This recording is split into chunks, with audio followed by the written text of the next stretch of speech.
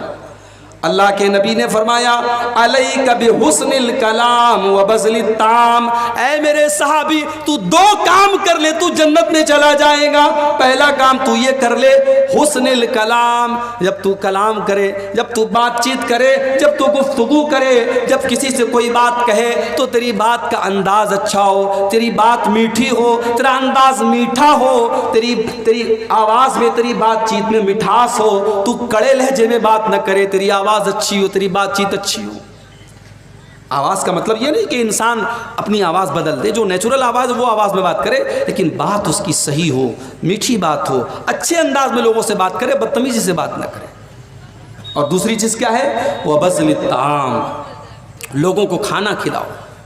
اب لوگوں کو کھانا کھلاؤ میں غریب بھی آ گئے، رشتہ دار بھی آ گئے، مہمان بھی آ گئے۔ آج تو حالات یہ ہو گئے میرے بھائی، گھر میں مہمان آتا ہے، شوہر بیچارہ گھر میں آ کے بیوی سے صرف اتنا کہتا دو لوگ آئے ہیں، تھوڑا کھانا زیادہ بنا دو، بیوی کی پیشانی پر بل پڑ جاتا ہے۔ تم نے مجھ سے پوچھا تھا تم لے کے کیوں چلے آئے؟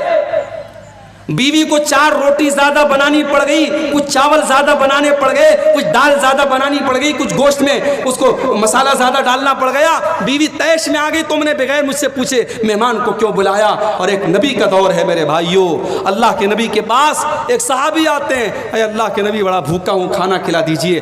آپ نے اپنے گھر میں پوچھوایا، آپ کی تمام بیویوں نے کہا ہمارے پاس تو اپنے کھانے کے لیے، ہم مہمان کو کہاں سے کھلائیں؟ آپ نے صحابہ سے فرمایا کہ اے میرے صحابہ، کون میرے مہمان کو آج رات کھانا کھلائے گا؟ حضرت ابو طلحہ رضی اللہ تعالیٰ عنہ کھڑے ہوئے، اے اللہ کے نبی میں آپ کے مہمان کو کھانا کھلاؤں گا۔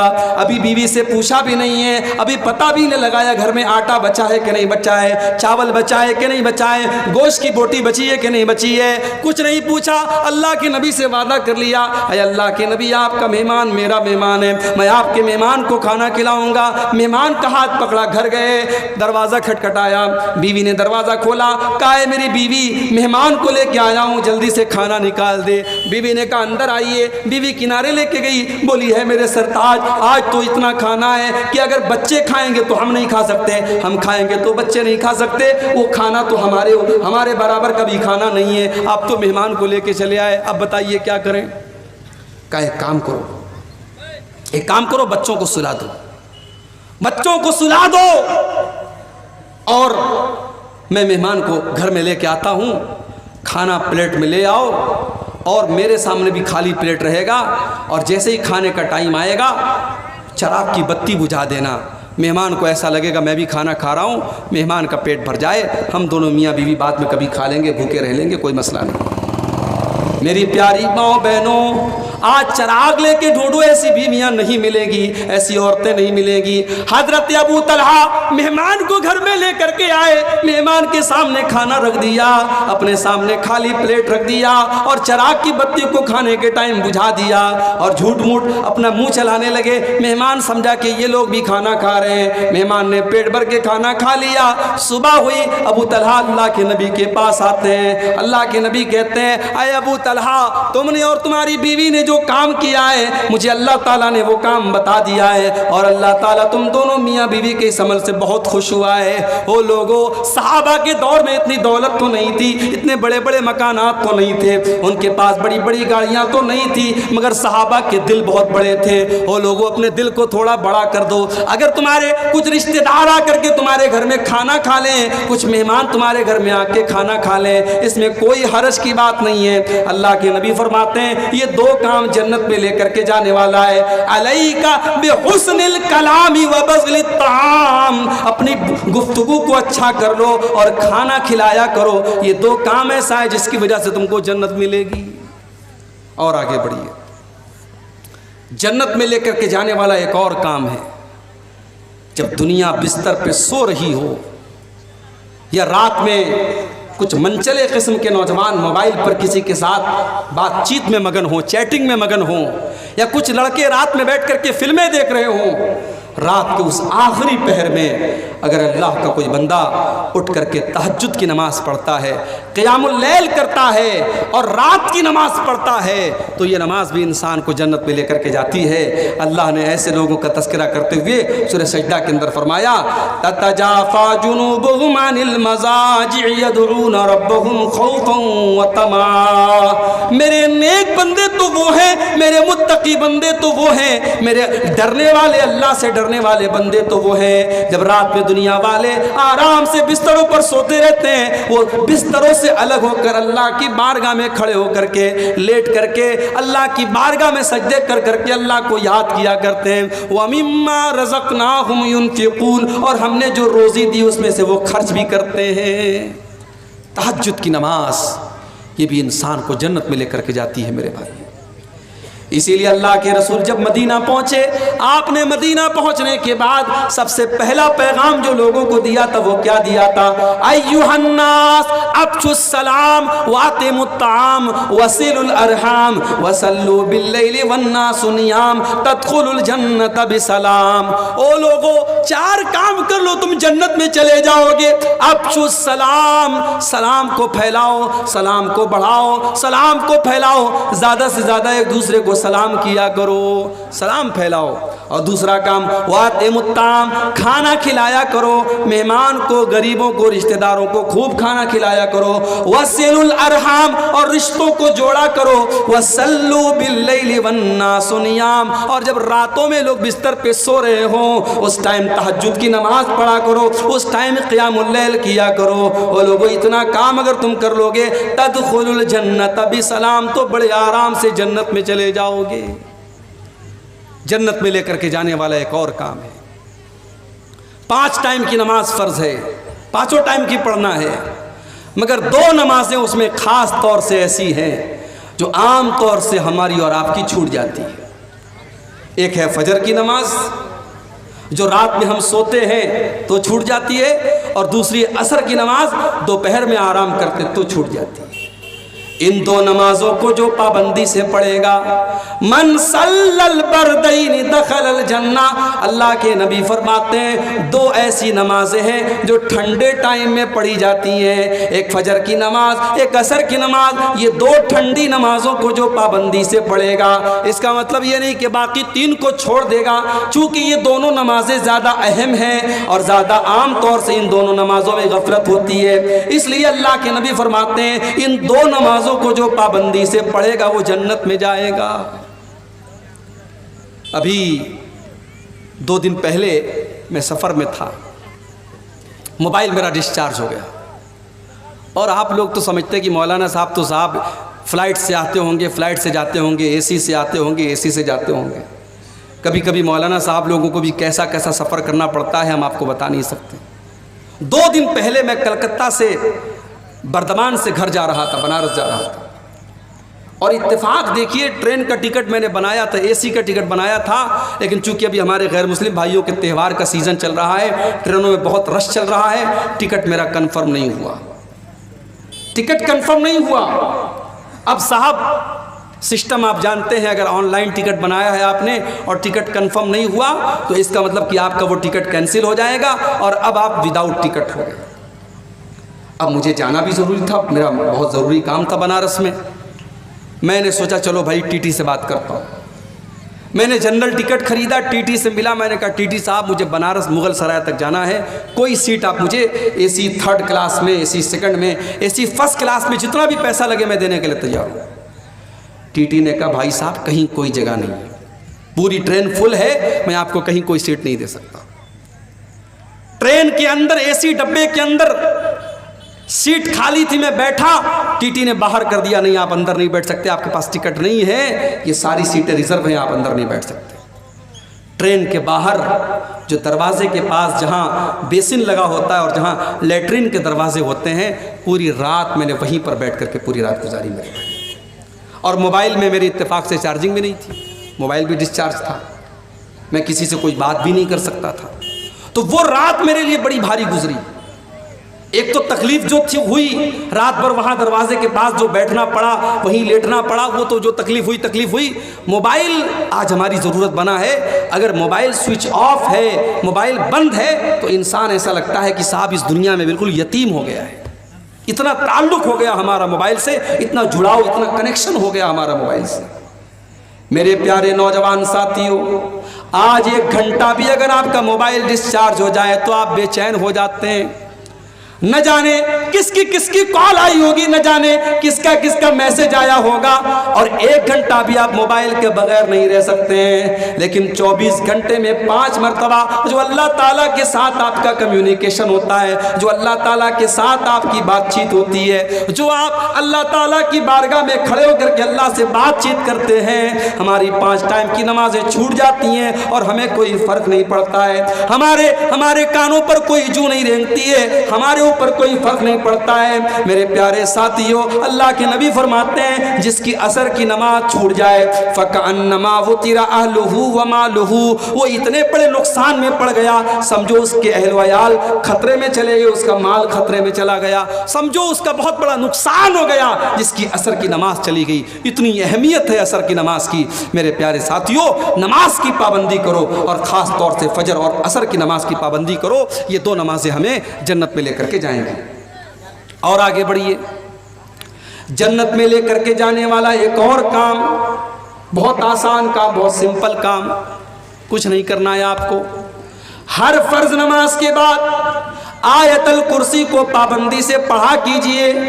اللہ کے نبی فرماتے ہیں من قرأ آیت الکرسی دبر کل صلاۃ، ہر فرض نماز کے بعد جو پابندی سے آیت الکرسی پڑھتا ہے لا یمنعہ من دخول الجنت الا ان یموت، اس کو جنت میں جانے سے کوئی چیز روک نہیں سکتی ہے۔ جیسے ہی اس کی موت ہو جائے گی، جب تک وہ زندہ ہے تب تک وہ جنت میں نہیں جا سکتا ہے، مرنے کے بعد اس کی جنت پکی ہے۔ جو ہر فرض نماز کے بعد پابندی سے آیت الکرسی پڑھتا ہے، آیت الکرسی چھوٹے چھوٹے بچوں کو بھی یاد ہوتی ہے، آپ یاد کر لیں میرے بھائی، اور کوشش کریں ہر فرض نماز کے بعد آیت الکرسی کو ضرور پڑھیں۔ اور صرف فرض نماز کے بعد نہیں، رات میں بستر پہ سونے جب جائیں تب بھی آیت الکرسی پڑھ کے سویا کریں۔ اللہ کے پیارے نبی فرماتے ہیں جو انسان رات میں سونے کے ٹائم آیت الکرسی پڑھ کے سوتا ہے، رات بھر اللہ کی طرف سے ایک فرشتہ اس کی حفاظت کرتا ہے اور کوئی شیطان اس کے قریب نہیں آ سکتا۔ اس لیے آیت الکرسی کو اپنی زندگی کا ایک پارٹ بنا لے، ایک حصہ بنا لے، اور ہر فرض نماز کے بعد بھی آیت الکرسی پڑھا کریں اور رات کو بھی آیت الکرسی پڑھا کریں۔ اور آگے بڑھیے، جنت میں لے کر کے جانے والی ایک اور چیز، اگر آپ جنت میں جانا چاہتے ہیں اور کسی سے آپ کا جھگڑا چل رہا ہے، آپ کا کیس چل رہا ہے، اور آپ کو پتا ہے کہ آپ صحیح ہے، سامنے والا غلط ہے، لیکن اگر آپ کو جنت میں جانا ہے تو چھوٹی سی قربانی آپ کو دینی پڑے گی۔ اپنے اہنکار کو قربان کرنا پڑے گا، اپنی ایگو کو قربان کرنا پڑے گا، اپنی انا کو قربان کرنا پڑے گا۔ اللہ کے نبی فرماتے ہیں انا زعیم ببیت فی الجنہ، میں جنت کی گارنٹی لیتا ہوں اس انسان کے لیے لمن ترک المیراء وان کان محقا، جو حق پر ہونے کے باوجود جھگڑے کو ختم کر دے، حق پر ہے، صحیح ہے، پھر بھی جھگڑے کو ختم کر دے، ایسے انسان کو میں جنت کی گارنٹی دیتا ہوں۔ یہ اللہ کے نبی نے فرمایا۔ میرے پیارے ساتھیوں، اگر اس حدیث پر اگر عمل کرنے کے لیے ہم اپنے جھگڑوں کو ختم کر دیں، نہ جانے کتنے خاندانوں کے کیس ختم ہو جائیں، نہ جانے کتنے بھائی بھائی کے مسئلے حل ہو جائیں۔ صرف اس حدیث کو اپنے سامنے رکھیے کہ اللہ کے نبی جنت کی گارنٹی دے رہے ہیں اس انسان کو جو حق پر ہونے کے باوجود جھگڑے کو چھوڑ دے۔ اور آگے بڑھیے، جنت میں لے کر کے جانے والی ایک اور چیز، بڑی آسان چیز ہے، بس ہمیں اتنا کام کرنا ہے۔ اگر اللہ نے دولت سے نوازا ہے اور ہمارے پاس اللہ کے گھر کا حج کرنے کی طاقت ہے، اللہ کے گھر کا حج ہم کر سکتے ہیں، ہم پہلی فرصت میں حج کر لیں۔ انتظار نہ کریں ابھی تو مکان پورا نہیں ہوا، انتظار نہ کریں ابھی تو بیٹی کی شادی نہیں ہوئی، انتظار نہ کریں ابھی تو لڑکے کی شادی نہیں ہوئی۔ معاف کرنا میرے بھائی، لڑکے کی شادی، لڑکی کی شادی اور مکان کا بنوانا یہ حج کے لیے کوئی شرط نہیں ہے۔ اگر آج آپ کے پاس اتنی دولت ہے کہ آپ حج کر سکتے ہیں تو پہلی فرصت میں آپ حج کر لیجئے، اس سے پہلے کہ آپ بیمار ہو جائیں، اس کے پہلے کہ آپ کی دولت ختم ہو جائے، اس کے پہلے کہ آپ حج کا وہ کام نہ کر سکیں۔ بہت ساری مثالیں ہیں، بہت ساری مثالیں ہیں۔ خود میرے اپنے گھر میں میری والدہ محترمہ کی بڑی خواہش تھی حج کرنے کی، فارم بھی بھرا گیا ان کا، لیکن قسمت میں نہیں تھا، مقدر میں نہیں تھا۔ اس کے پہلے کہ وہ حج کرتی لاک ڈاؤن لگ گیا، اور لاک ڈاؤن کے بعد ان کا انتقال ہو گیا، اور ان کی حسرت ان کے دل میں رہ گئی۔ میرے بھائیوں، اگر آپ کے پاس حج کرنے کی طاقت ہے اور آج آپ 40 سال کے ہیں تو 60 سال کا انتظار مت کیجئے، گارنٹی نہیں ہے۔ ہم نے کورونا کا دور دیکھا، ہم نے مختلف بیماریوں کا دور دیکھا، اور ابھی بنارس میں جو حالات ہیں آپ کو میں بتا نہیں سکتا کہ کیا حالات ہیں۔ ہر گھر میں کوئی نہ کوئی بیمار چل رہا ہے۔ اس وقت بھی ایک بیماری پھیلی ہوئی ہے پورے بنارس میں، اس کو بولتے ہیں چکن گنیا، یعنی وہ ایسا بخار ہوتا ہے کہ بدن کے جوڑ جوڑ میں درد ہوتا ہے۔ اس وقت بنارس کے ہر گھر میں 2-4 لوگ اس بخار میں مبتلا ہیں، اور ابھی میرے جاننے والوں میں، میرے رشتہ داروں میں 10 لوگ ایسے ہیں جو کینسر کی بیماری میں، جو بڑی خطرناک بیماری ہے کینسر کی بیماری، اس بیماری میں مبتلا ہیں، اور اس میں 2-3 لوگوں کا انتقال بھی ہو گیا ہے۔ میرے بھائیوں، ہم نہیں جانتے کب کون سی بیماری ہمارے پیچھے لگ جائے گی، کب کون سی وبا ہمارے اوپر آ جائے گی۔ اس لیے اگر حج کرنے کی طاقت ہے تو حج پہلی فرصت میں کر لو، اس حج کا بدلہ بھی جنت ہے۔ اللہ کے نبی فرماتے ہیں الحج المبرور لیس له جزاء الا الجنہ۔ اگر کوئی انسان حج مبرور کرتا ہے، اگر نبی کے طریقے کے مطابق حج کرتا ہے، اس کا بدلہ جنت کے سوا کوئی اور نہیں ہے۔ اور ایک دوسری حدیث میں اللہ کے نبی فرماتے ہیں من حج فلم یرفث ولم یفسق، جو حج کر کے آتا ہے اور حج کے دوران کوئی غلط کام نہیں کرتا ہے، کوئی گناہ کا کام نہیں کرتا ہے، رجع کیوم ولدت امہ، تو حج کر کے وہ ایسے لوٹتا ہے جیسے آج ہی اس کی ماں نے اس کو جنم دیا ہو، بالکل گناہوں سے پاک صاف ہو کر کے لوٹتا ہے۔ حج کر دیجیے آپ۔ اسی طریقے سے میری پیاری ماں اور بہنوں، اگر آپ جنت میں جانا چاہتی ہیں، بہت ہی سمپل طریقہ بتا رہا ہوں۔ ایک عورت اگر جنت میں جانا چاہتی ہے، بہت ہی سمپل طریقہ بتا رہا ہوں، صرف 4 کام ایک عورت کر لے جنت میں چلی جائے گی۔ اللہ کے نبی فرماتے ہیں اذا صلت المرأة خمسها وصامت شهرها واطاعت زوجها واحسنت فرجها، جو عورت 5 ٹائم کی نماز کی پابندی کرتی ہے، رمضان کا روزہ رکھتی ہے، اپنے شوہر کی خدمت اور اطاعت کرتی ہے، اور اپنی شرمگاہ کی حفاظت کرتی ہے، دخلت من ابواب الجنت شاءت، ایسی عورت جنت کے جس دروازے سے چاہے وہ جنت میں جا سکتی ہے۔ 4 کام صرف ایک عورت کر لے، جنت کی گارنٹی اللہ کے نبی دے رہے ہیں، جنت کے جس دروازے سے وہ چاہے جنت میں جا سکتے۔ اسی طریقے سے میرے پیارے ساتھیوں، اگر آپ جنت میں جانا چاہتے ہیں، کبھی رات میں بیٹھ کر کے، کبھی تنہائی میں بیٹھ کر کے، جب کوئی دیکھنے والا نہ ہو، کوئی کیمرہ نہ لگا ہو، کوئی آڈیو ریکارڈنگ نہ کر رہا ہو، کوئی ویڈیو نہ بنا رہا ہو، رات کا اندھیرا ہو، آپ ہیں اور آپ کا کمرہ ہے اور آپ کے گناہوں کی سیاہی ہے، اللہ کی بارگاہ میں اپنے ہاتھ پھیلائیے اور اپنے گناہوں کو یاد کر کے اللہ سے معافی مانگیے۔ وہ جو قطرے آپ کی آنکھوں سے نکلیں گے میرے پیارے ساتھیوں، اللہ کے نبی فرماتے ہیں عینان لا تمسہم النار، 2 آنکھیں ایسی ہیں جو کبھی جہنم میں نہیں جائیں گی،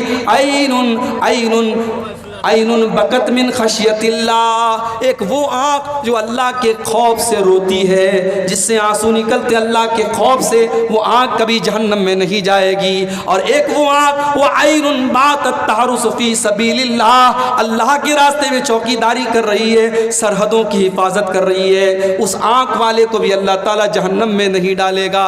2 آنکھوں کو اللہ تعالیٰ جہنم میں نہیں ڈالے گا۔ اگر ہم اور آپ جنت میں جانا چاہتے ہیں، اپنی آنکھوں کو کبھی اللہ کے خوف سے، اپنی آنکھوں میں ہم آنسو بھی لے آئیں میرے بھائیوں، وہ آنسو جو اللہ کے لیے بہیں گے، وہ آنسو بھی ہمیں جنت میں لے کر کے انشاءاللہ جائیں گے۔ اور اسی طریقے سے اگر آپ جنت میں جانا چاہتے ہیں تو میرے پیارے ساتھیوں، شریعت نے ایک کام اور بتایا ہے کہ ہمیشہ سچائی کا ساتھ دو، ہمیشہ سچائی کا ساتھ دو، سچ بولو اور سچ لوگوں کا ساتھ دو۔ اللہ کے نبی فرماتے ہیں علیکم بالصدق فإن الصدق یہدی الی الجنہ، اے میری امت کے لوگوں ہمیشہ سچائی کا ساتھ دو کیونکہ سچائی جنت کی طرف لے کر کے جاتی ہے۔ وإیاکم والکذب، اور جھوٹ سے ہمیشہ بچو، فإن الکذب یہدی الی النار، کیونکہ جھوٹ آپ کو جہنم کی طرف لے کر کے جاتا ہے۔ سچائی کا ساتھ دیجئے اور سچوں کے ساتھ رہیے، انشاءاللہ یہ راستہ بھی آپ کو جنت کی طرف لے کے جائے گا۔ اسی طریقے سے میرے پیارے ساتھیوں، جنت میں لے کر کے جانے والا ایک اور عمل ہمیں قرآن و سنت کے اندر بتایا گیا۔ وہ عمل یہ ہے کہ ہم اللہ کے نبی کی اطاعت کریں، اللہ کے نبی کی پیروی کریں، اللہ کے نبی کے راستے پر چلیں، آپ کی اطاعت کرنے والا بھی جنت میں جائے گا۔ اللہ کے نبی فرماتے ہیں کل امتی یدخلون الجنت الا من ابا، میری امت کے سارے لوگ جنت میں جائیں گے مگر وہ لوگ جنت میں نہیں جائیں گے جن کو جنت میں جانا منظور نہیں ہے، جو جنت میں جانے سے انکار کر دیں گے۔ صحابہ نے کہا اللہ کے نبی وہ کون سے بد نصیب لوگ ہوں گے جو جنت میں جانے سے انکار کر دیں گے؟ آپ نے فرمایا من اطاعنی دخل الجنہ، جو میری اطاعت کرے گا وہ جنت میں جائے گا، ومن عصانی فقد ابا، اور جو میری نافرمانی کرے گا وہ جہنم میں جائے گا۔ جو میری نافرمانی کرے گا سمجھو وہ جنت میں جانے سے انکار کر رہا ہے۔ میرے پیارے ساتھیوں، آج کتنے مسلمان ہیں ان کے سامنے نبی کی حدیث پڑھ کے سنا دو، ان کے سامنے بخاری کی روایت پڑھ کے سنا دو، ان کے سامنے اللہ کے نبی کا عمل پڑھ کے سنا دو، وہ کہتے ہیں صاحب بات تو صحیح ہے، حدیث تو صحیح ہے، روایت تو صحیح ہے، مگر ہم اپنے باپ دادا کا طریقہ نہیں چھوڑ سکتے، ہم اپنے پیر صاحب کا طریقہ نہیں چھوڑ سکتے، ہم اپنے بزرگوں کا طریقہ نہیں چھوڑ سکتے۔ ابھی آپ کے بہار میں ایک اسٹیشن ہے بارسوئی، بارسوئی سے مجھے جمعہ پڑھانا تھا پاکڑ میں، اور اتفاق سے کوئی ٹرین نہیں تھی تو بارسوئی سے 4 ویلر بک کر کے میں پاکڑ گیا تھا۔ اب وہ جو 4 ویلر والا تھا وہ اتفاق سے ٹناٹن تھا، بالکل ٹناٹن۔ اب راستے پر اس نے خواجہ صاحب کی منقبت میں قوالیاں سنانا شروع کر دیا مجھے، اور میں بھی مجبور تھا، اسی کی گاڑی میں بیٹھا ہوں، میں کیا اس کو منع کروں، وہ قوالی سنائے جا رہا ہے۔ تو راستے میں نے اس سے پوچھا کہ بھائی لگ رہا ہے کہ آپ کو خواجہ صاحب سے بہت محبت ہے۔ اس نے کہا مولانا بہت محبت ہے۔ تو میں نے کہا کہ اچھا خواجہ صاحب کے دربار میں آپ کتنی بار گئے؟ بولے ہر 6 مہینے میں 2 بار جاتا ہوں۔ میں نے کہا اچھا حج کتنی بار آپ نے؟ کہا آج تک حج نہیں کیا، آج تک عمرہ نہیں کیا، لیکن خواجہ صاحب کے یہاں 6 مہینے میں 2 بار جاتا ہوں۔ تو میں نے کہا ایک کام کر یار تو اجمیر میں اپنا گھر بنوا لے، وہیں رہ کر خواجہ صاحب کے بغل میں۔ کہا نہیں دور رہیں گے تو محبت زیادہ رہے گی، خواجہ صاحب بلاتے ہیں اس لیے ہم خواجہ صاحب کے پاس جاتے ہیں۔ آج کتنے مسلمان ہیں جن کے دلوں میں غیر اللہ کی محبت بھری ہوئی ہے میرے بھائی۔ جب اس کا نام غلام مصطفیٰ تھا، بارسوئی کا رہنے والا وہ انسان، وہ ڈرائیور کہہ لیجئے، اس گاڑی کا مالک بھی وہی تھا۔ جب میں نے اس کو تھوڑی دیر سمجھایا تو اس نے کہا مولانا آپ اپنا نمبر دے دیجئے، ہم جلسہ کرائے گا تو آپ کو بلائے گا۔ ہم کہا آپ ہم کو کبھی نہیں بلائے گا، آپ جب ہم کو بلائیں گے تو آپ کے علاقے کے لوگ تیار ہی نہیں ہوں گے جب ان کو پتہ لگے گا کہ یہ تو سلفی مولوی ہے۔ کہا بات تو آپ صحیح بولتے ہیں، ہمارے گاؤں والے تو سب ٹناٹن لوگ ہیں، سب سنی لوگ ہیں، وہ تو نہیں بلائیں گے۔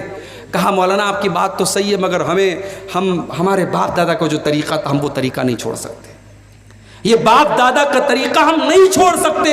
میں نبی کی حدیثیں سنا رہا ہوں لیکن وہ کہہ رہا ہے کہ میں باپ دادا کا طریقہ نہیں چھوڑ سکتا۔ میرے بھائیوں، ایک مومن کا شیوا کیا ہونا چاہیے؟ اللہ تعالیٰ قرآن میں کہتا ہے انما کان قول المؤمنین اذا دعوا الی اللہ ورسولہ لیحکم بینہم ان یقولوا سمعنا واطعنا۔ ایک مومن کی شان تو یہ ہے، ایک مومن کا حال تو یہ ہونا چاہیے جب اس کو اللہ کی طرف بلایا جائے، جب اس کو رسول کی طرف بلایا جائے تو ایک مومن کی زبان سے بس ایک ہی جملہ نکلنا چاہیے، سمعنا واطعنا، ہم نے سن لیا اور مان لیا۔ ایک مومن کی زبان سے کچھ اور نہیں نکلنا چاہیے۔ آج ہمارا ایمان کمزور ہو چکا ہے، نبی کی حدیثوں کے سننے کے بعد ہم اس کی تعویلیں کرتے ہیں اور باپ دادا کا نام لے کر کے ہم اس کو ٹھکرا دیتے ہیں۔ اللہ کے نبی فرماتے ہیں جس نے میری اطاعت کی وہ جنت میں جائے گا اور جس نے میری نافرمانی کی وہ جہنم میں جائے گا۔ اور ایک آخری حدیث سنا کر کے، کیونکہ 3:15 کے قریب ہو رہا ہے، ایک آخری حدیث سناتا ہوں، جنت میں لے کر کے جانے والا ایک آخری عمل بیان کر کے میں بات ختم کروں گا۔ میرے بھائیوں، اگر ہم اور آپ جنت میں جانا چاہتے ہیں، ایک بڑا سمپل طریقہ بتا رہا ہوں آپ کو، اللہ کے رسول کے ایک صحابی کا واقعہ سنا کر کے کہ اللہ کے نبی ایک مرتبہ مسجد میں بیٹھے ہوئے تھے، صحابہ آپ کے ساتھ تھے. اچانک آپ نے دروازے کی طرف اشارہ کر کے کہا یدخل علیکم من ھذا الباب رجل من اہل الجنہ، ابھی اس دروازے سے ایک ایسا انسان آنے والا ہے جو جنتی ہے، جو جنت میں جائے گا. اب صحابہ کی نظریں دروازے پر ٹک گئی، دیکھے کون آ رہا ہے جس کو اللہ کے نبی جنتی کہہ رہے ہیں. تھوڑی دیر کے بعد ایک انصاری صحابی جو مدینہ کے رہنے والے انصاری تھے، وہ اپنے ہاتھوں میں اپنا چپل اور جوتا لیے ہوئے تھے، وضو کر کے آ رہے تھے، داڑھی سے وضو کا پانی ٹپک رہا تھا. اسی حالت میں وہ آئے اور آ کر کے مسجد میں داخل ہوئے. دوسرا دن پھر آیا، پھر اللہ کے نبی نے کہا اس دروازے سے ایک جنتی آنے والا ہے. پھر صحابہ نے اپنی نظریں دروازے کی طرف ٹکا دی. پھر وہی صحابی اسی حالت میں وضو کر کے آ رہے ہیں، داڑھی سے وضو کا پانی ٹپک رہا ہے، ہاتھوں میں جوتا چپل لیے ہوئے ہیں. 3 دن تک لگاتار ایسا ہوتا ہے. جب 3 دن تک لگاتار ایسا ہوتا ہے تو تیسرے دن ایک صحابی جن کا نام عبداللہ بن عمرو بن عاص تھا، انہوں نے کہا کہ میں نے دل میں سوچ لیا کہ اب میں پتہ لگا کے رہوں گا کہ یہ صحابی، یہ انصاری صحابی ایسا کون سا عمل کرتے ہیں کہ اللہ کے نبی 3 دن تک لگاتار ان کو جنتی کہہ رہے ہیں. حضرت عبداللہ کہتے ہیں میں پیچھے پیچھے انصاری کے گھر گیا. جب انصاری صحابی اپنے گھر کے دروازے میں داخل ہونے لگے، میں نے کہا السلام علیکم. کہا بھائی صاحب وعلیکم السلام، کیا بات ہے؟ کہا میرے باپ سے جھگڑا ہو گیا ہے، میرے باپ سے کچھ اختلاف ہو گیا ہے اور میں نے قسم کھا لی ہے کہ میں 3 دن تک اپنے باپ کے گھر میں نہیں جاؤں گا. اے میرے بھائی، میں 3 دن تک آپ کے گھر میں مہمان بن کر کے رہنا چاہتا ہوں، کہ آپ تیار ہیں؟ انصاری صحابی نے کہا کوئی بات نہیں، آپ 3 دن تک میرے گھر میں رہ سکتے ہیں. دیکھیں پھر وہی بات آئی. صحابہ کا دل بہت بڑا تھا.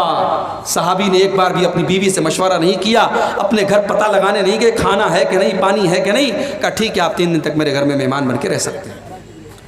اب حضرت عبداللہ بن عمرو کہتے ہیں میرا مقصد یہ تھا کہ میں دیکھوں کہ وہ انصاری صحابی ایسا کون سا عمل کرتے ہیں کہ اللہ کے نبی ان کو 3 دن تک لگاتار جنتی کہہ رہے ہیں. حضرت عبداللہ کہتے ہیں میں 3 دن تک انصاری صحابی کے مکان میں رہا. ان کی ایک ایک حرکت پر میں نے نظر رکھی. مجھے کوئی خاص عمل ان کا نظر نہ آیا. جیسے ہم نماز پڑھتے تھے وہ بھی نماز پڑھتے تھے، جیسے ہم عبادت کرتے تھے وہ بھی کرتے تھے. وہ تو مزدوری کا کام کرتے تھے، محنت کا کام کرتے تھے. وہ جب رات میں آتے تھے تو تہجد کی نماز بھی نہیں پڑھتے تھے. رات میں جب بستر پہ سو جاتے تھے تو فجر میں اٹھا کرتے تھے.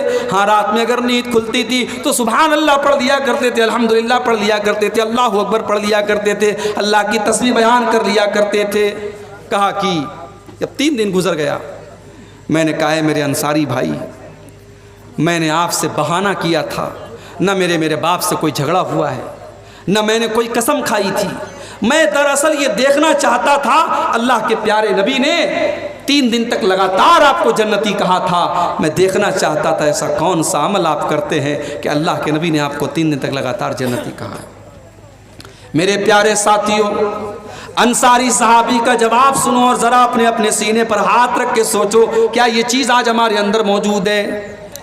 انصاری صحابی نے کہا اے میرے پیارے بھائی، میں کوئی خاص عمل نہیں کرتا، کوئی ایسا عمل نہیں کرتا جو تم نے نہ دیکھا ہو، لیکن ہاں ایک چیز میرے اندر ہے، ہو سکتا ہے کہ اسی کی وجہ سے اللہ تعالیٰ نے مجھے یہ مقام دیا ہو. لا اجد فی قلبی غشا لأحد من المسلمین، میں اپنے دل میں کسی مسلمان بھائی کے لیے دھوکہ نہیں رکھتا، میں اپنے دل میں کسی مسلمان بھائی کے لیے دھوکہ دھڑی نہیں رکھتا، میں کسی کو دھوکہ نہیں دیتا. ولا احسد احدا علی نعمت انعمها اللہ، اور میں کسی کو اللہ تعالیٰ کوئی نعمت دیتا ہے تو میں حسد نہیں کرتا، میں جلن نہیں کرتا.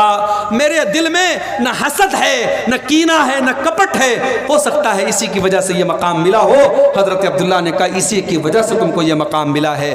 میرے پیارے ساتھیوں، جنت میں جانا ہے، اپنے دل کو کینوں سے پاک کرو، اپنے دل کو کپٹ سے پاک کرو، اپنے دل کو حسد سے پاک کرو. آج بھائی سے حسد کر رہا ہے، پڑوسی سے حسد کر رہا ہے، رشتہ دار سے حسد کر رہا ہے. کسی نے دولت زیادہ کما لی، اس کی دولت دیکھ کر کے حسد. کسی نے زیادہ نام کما لیا، اس کا نام دیکھ کر کے حسد. کسی نے اچھا مکان بنا لیا، اس کا مکان دیکھ کر کے حسد. میرے بھائی حسد مت کرو. اللہ تیرے مقدر میں جو ہے وہ تجھے مل کر کے رہے گا، اس کے مقدر میں جو ہے وہ اسے مل کر کے رہے گا۔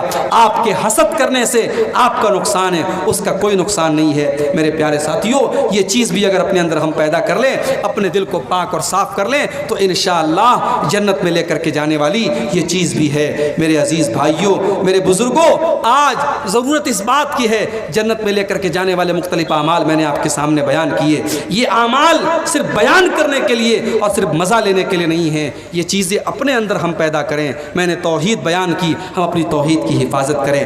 میں نے اپنی شرمگاہ کی حفاظت کی بات کہی، ہم اپنی شرمگاہ کی حفاظت کریں۔ میں نے زبان کی حفاظت کی بات کہی، ہم زبان کی حفاظت کریں۔ میں نے تقویٰ کی بات کہی، ہم تقویٰ اپنے اندر پیدا کریں۔ میں نے مہمانوں کو اور غریبوں کو کھانا کھلانے کی بات کہی، وہ جذبہ ہم اپنے اندر پیدا کریں۔ یہ جتنی باتیں بیان ہوئی ہیں، ان پر عمل کرنے کی ضرورت ہے۔ میرے پیارے ساتھیوں، اللہ قرآن میں کہتا ہے وَمَنْ أَرَادَ الْآخِرَةَ وَسَعَى لَهَا سَعْيَهَا وَهُوَ مُؤْمِنٌ، کہ جو آخرت میں اپنا گھر بنانا چاہتا ہے اسے کوشش کرنی پڑے گی، اسے عمل کرنا پڑے گا۔ صرف آرزو کر لینے سے اور تمنا کر لینے سے اور چاہنے سے آپ کو جنت نہیں ملے گی۔ یہی چند باتیں تھی، آئیے ہم اللہ سے دعا کریں۔ رب العالمین، ہم نے جو باتیں بیان کی ہیں، اور آج اس جلسے میں آپ مغرب بعد اور عشاء بعد سے پروگرام چل رہا تھا، جو باتیں آپ نے علماء کی زبان سے سنی ہے، رب العالمین ہمیں ان سب پر عمل کرنے کی توفیق عطا فرمائے۔ رب العالمین ہمیں سے جو بیمار ہیں ان کو شفائے کامل عاجل عطا فرمائے، جو روزی روٹی سے پریشان ہیں اللہ ان کے کاروبار میں برکت نصیب فرمائے۔ ہمارے مظلوم بھائی جو فلسطین میں جن پر ظلم و ستم ہو رہا ہے، اللہ ہمارے ان بھائیوں کی مدد فرمائے، اللہ ظالموں کو ان کے انجام تک پہنچائے، اللہ ہمارے وطن ہندوستان کی بھی حفاظت فرمائے، اللہ ہم سب کو پانچوں ٹائم کا نمازی بنائے، رب العالمین ہمارے مال میں ہماری صحت میں برکت عطا فرمائے، رب العالمین ہمیں جب تک دنیا میں زندہ رکھے اسلام پر زندہ رکھے اور ہم سب کا خاتمہ ایمان پر ہو، آمین۔ وآخر دعوانا الحمدللہ رب العالمین، والسلام علیکم ورحمۃ اللہ وبرکاتہ۔